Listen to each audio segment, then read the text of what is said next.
Transmitting from the Mojave Wilderness in Joshua Tree, California, now is the time for Desert Oracle Radio, the voice of the desert. Night has fallen on the Mojave, a relatively cool night tonight. Thanks to some mild, late spring weather we very much appreciate. School is out up here in the high desert. Congratulations to the kids and condolences to all the parents. But it is not summer until the solstice, and that's another 2 weeks out yet. And then we shall get into the hot stuff. A bittersweet time of year as always, sweet because the tourists are mostly gone, their money is mostly still here, and you can get a drink at the saloon without advance reservations. But it's a little bitter because it does compress the day somewhat. Your walks and your hikes and your bicycle rides, well, they will be closely timed to sunrise and sunset. You will watch that humidity level as well, because when the monsoon weather comes around, the previously comfortable in the shade 105 degrees becomes a sauna with no exit. June 21 is the solstice, our blessed summer solstice. Now, some people love that blistering summer heat. Rabid pit bulls and Englishmen 20 generations back, etc. But what I love most about the solstice is that the days start getting shorter, which I find cheerful, even as the days get progressively hotter. Clocking down to the fall, the beginning of the 3 seasons of high desert perfection. Summer does have its charms, of course. You can get up into the high Sierra with those sparkling blue rivers and creeks and lakes, where the nights dip down into the 30s.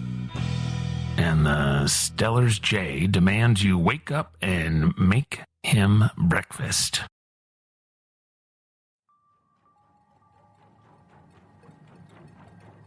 And of course, on a summer night, you can watch the giant scorpions skitter across the patio.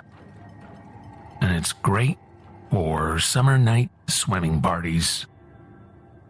If your neighbor up the road with the swimming pool is out of town.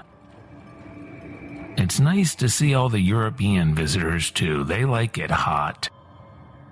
Plus, they've got that month-long vacation in the summer. Imagine living in a civilized country with a required month-long vacation. Minimum. The Germans especially love our western deserts when it's good and hot, like in the movies. Like it looks like in the movies, at least. When the mirages are shimmering on the highways, and the dust devils are miles high, twisting and dancing across the dry lakes. The ravens sure seem to enjoy the hot weather. They enjoy all the desert weather, don't they? You never see a raven complaining about the weather. Oh, they'll complain mostly about you existing in their royal presence, but whether it's below freezing or 112 degrees, the ravens are soaring around, or sitting in meditation on a fence post or a Joshua tree or the edge of the dumpster behind the Circle K.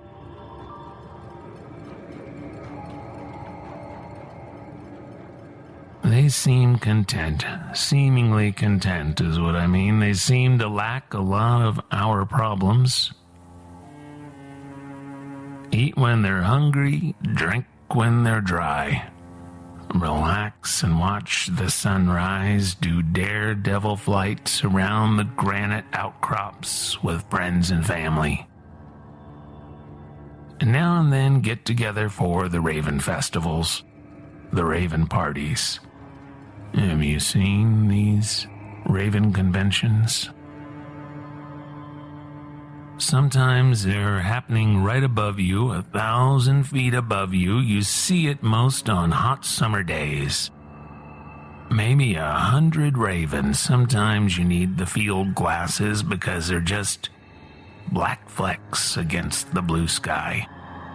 Soaring and diving, a whirlwind of corvids so far up in the air you can't hear them.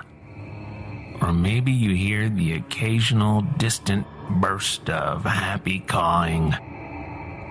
They must come from 10 miles around, a parliament of ravens. It must be cooler up there, too. What fantastic animals. In moderation, of course, like everything. Remember, every time you don't put the lid on the garbage can or you leave a bunch of old French fries and hamburger wrappers and tortilla chips sitting around, well, that pushes up the raven population. They do just fine on a natural desert diet, and it keeps their numbers in check. But give them a landfill full of pizza crust and rotten watermelon or whatever, a Walmart parking lot full of human garbage, and then they overbreed. And the extras go out looking for more food like baby tortoises out in the wilderness, baby desert tortoises. Well, anyway, it's not really summer yet, but it's already real hot up in Death Valley. Heat alerts are in effect, so says the National Park Service. Be careful. Don't be one of this year's dead, bloated tourist in the desert news stories. You know, Death Valley gets its name from a bunch of ill-equipped and ill-informed desert travelers. We call them the Death Valley 49ers because back in 1849, a wagon train headed for California's gold country split up and, well, it's worth telling the story. Maybe you half remember it from a talking diorama at the Furnace Creek Visitor Center years ago. Can't hurt to refresh the memory, especially going into this time of year. People were crossing the great American desert by the thousands in the year 1849. People from Iowa and Illinois and Missouri and Kentucky and Tennessee and Virginia, people looking for a better life. Some hungry for riches, most just hoping for some good productive farmland or work building the new towns or a place to set up shop, selling mining supplies and blue jeans and jackass blankets, that kind of thing. But there was no railroad, no real road at all. Those things were yet to come. There was a trail, hard traveling, because the Latter-day Saints had set up such a fine frontier town there at Salt Lake City. Most of the 49ers got it together in Salt Lake. Here they met and hired guides, they purchased provisions, fed and watered their oxen and horses and whatever such animals they had, exchanged gossip and lies and a lot of exaggerated tales about the land of milk and honey. The land of milk and honey that awaited them on the other side of that great snowy wall called the Sierra Nevada. A group of pioneers led by a Captain Jefferson Hunt set out from Salt Lake in October of that famous year, or infamous year, depending on which wagon train was carrying you west, or trying to.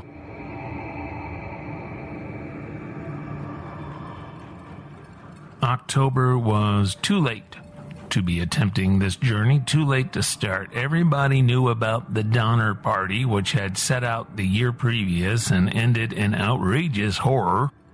Children eating bits of their dead and frozen parents.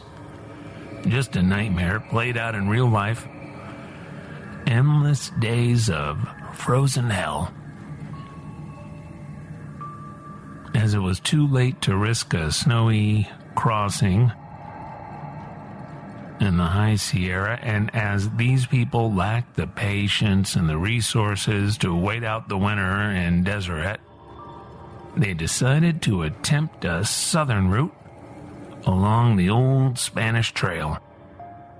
Or one of the old Spanish trails. As you know, by driving around the western deserts out here, many highways and byways and back roads claim to run east-west on the old Spanish Trail.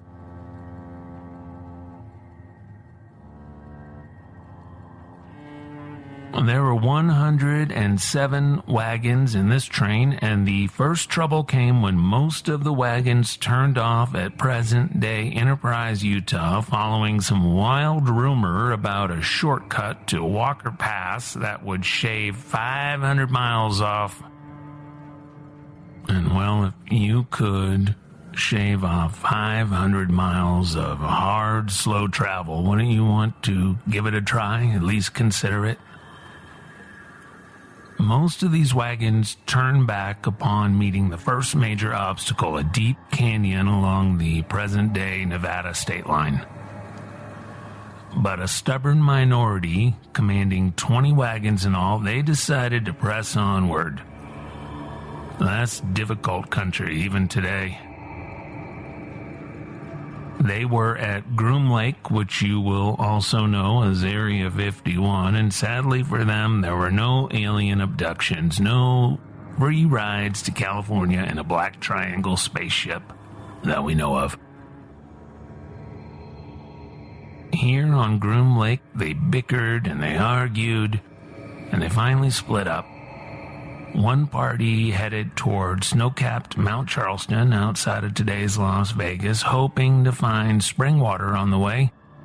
A desert blizzard saved both groups, actually, dumping enough snow to water their animals and themselves and get them to the next point. Separately, the two paltry remnants of the wagon train took the pass beyond today's Death Valley Junction, and they reached Furnace Creek, which was missing the comforts of hotel and golf course and cocktail lounge at the time. And here, more hard choices were made, some of them famously bad. If you want a bedtime story to keep you up at night, maybe before a long drive to Death Valley or across Nevada, I advise you to pick up a good book on the subject, and the gift shops there in Furnace Creek are a good place to look. My favorite is called Escape from Death Valley, and you can find that online as well. It's especially interesting because the survivors tell the story in their own Baroque words. And it's easy to say, well, it was dumb of these dumbos to do such a dumb thing, but you'll have more sympathy when you read their tales. Everybody was operating with very little information, very little reliable information.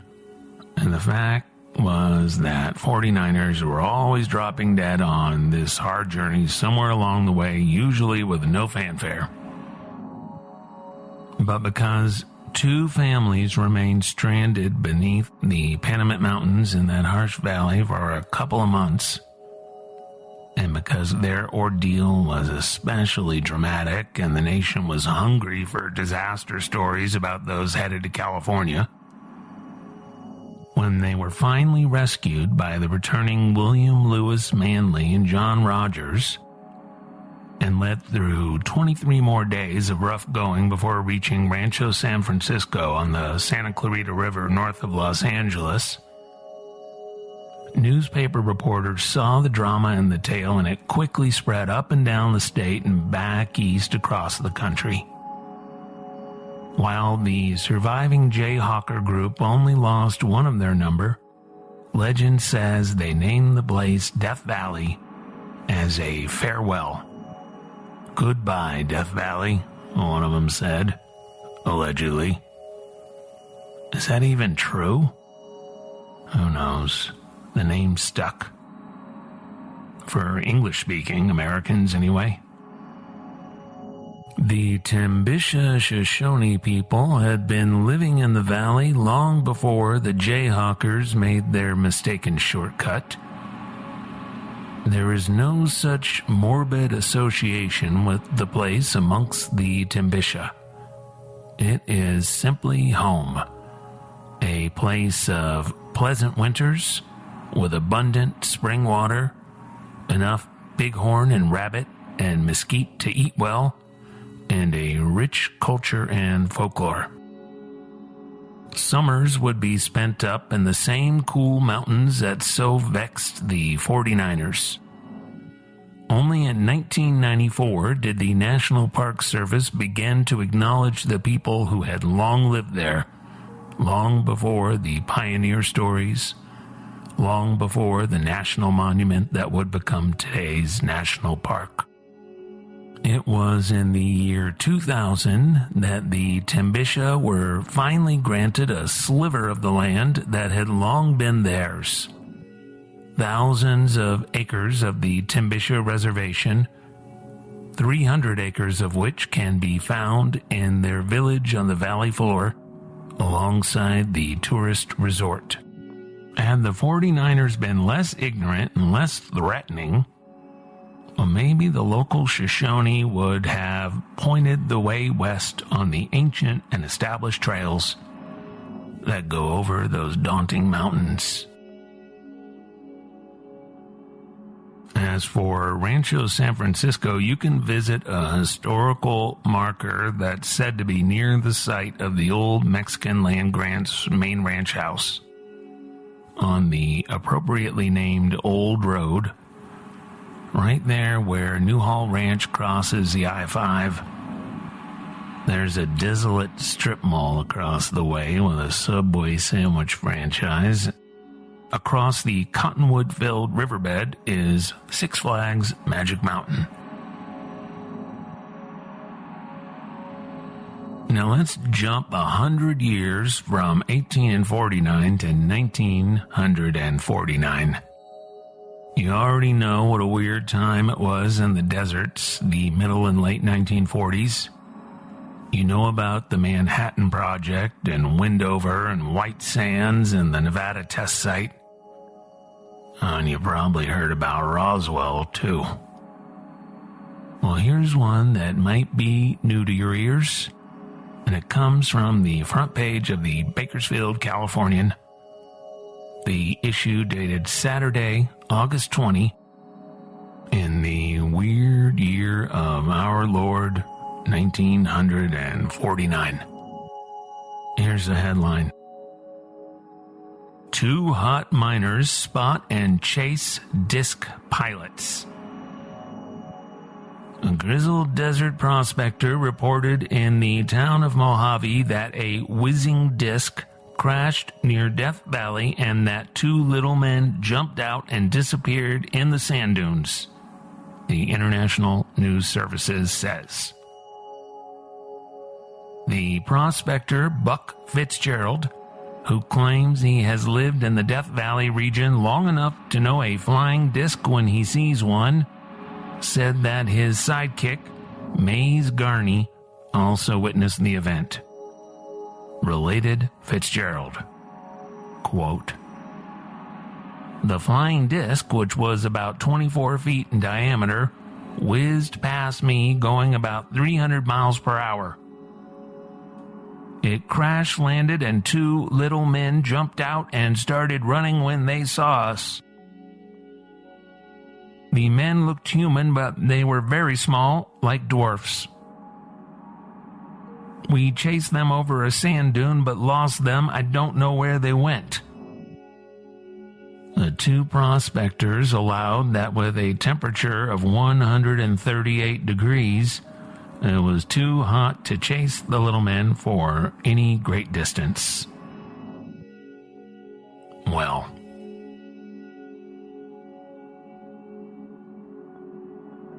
there are suspicions raised in the story, not least in the temperature so casually reported.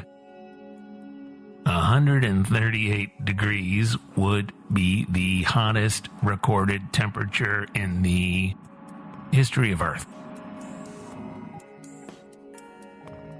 so far.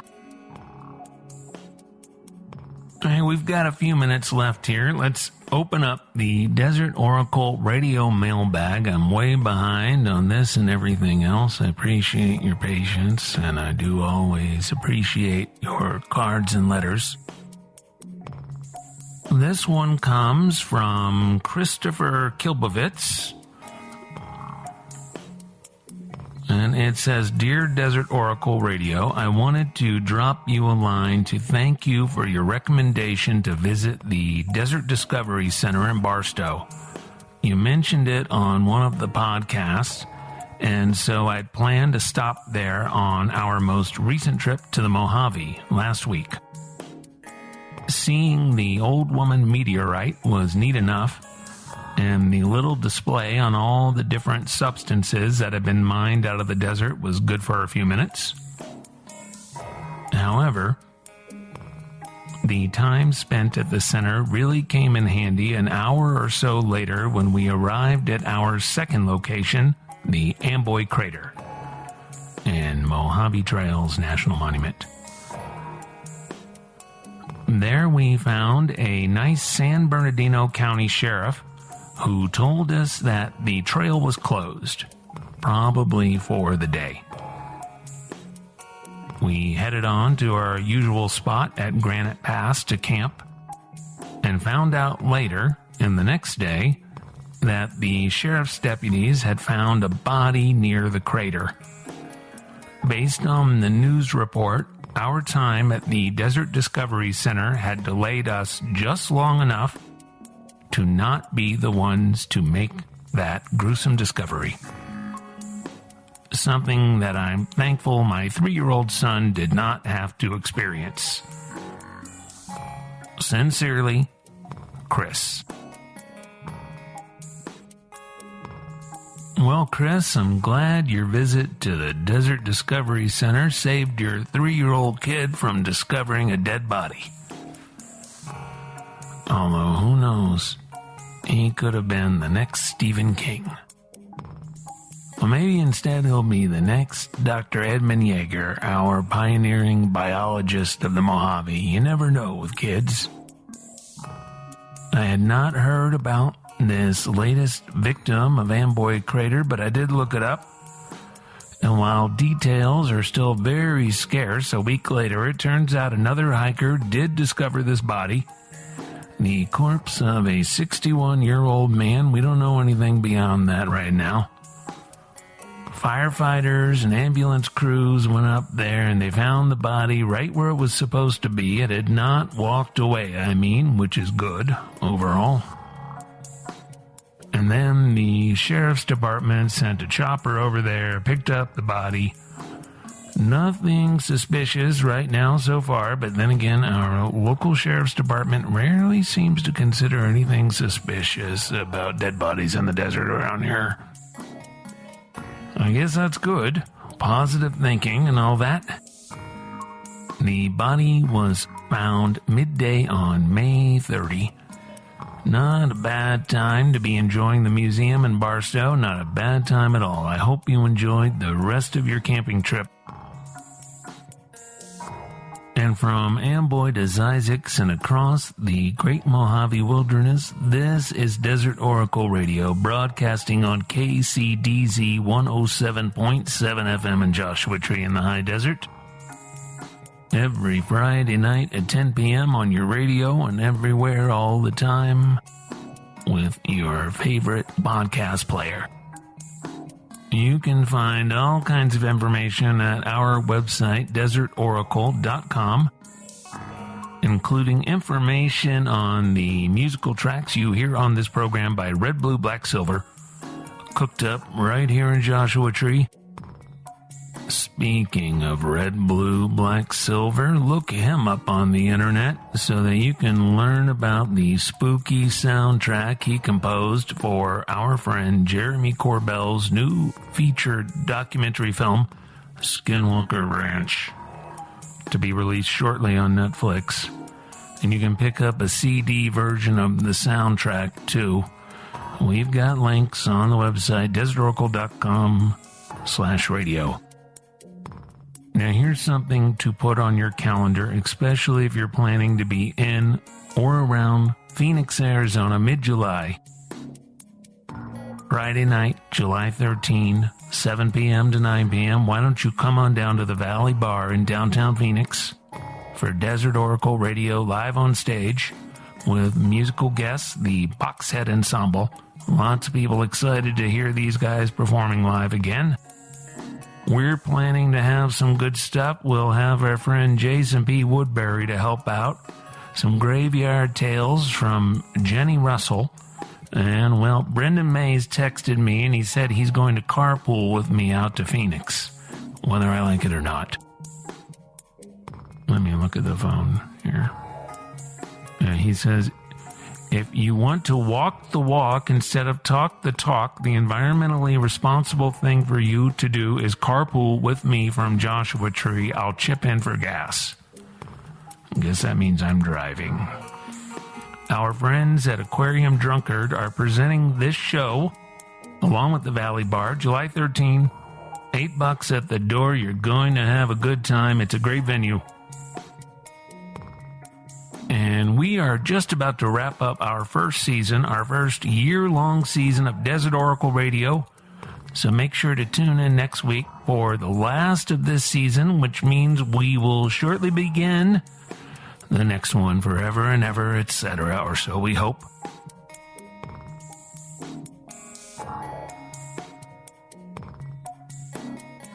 And finally, we are saddened to hear about Anthony Bourdain, who was, along with 100 other things, a good friend to Joshua Tree. And good night from the voice of the desert.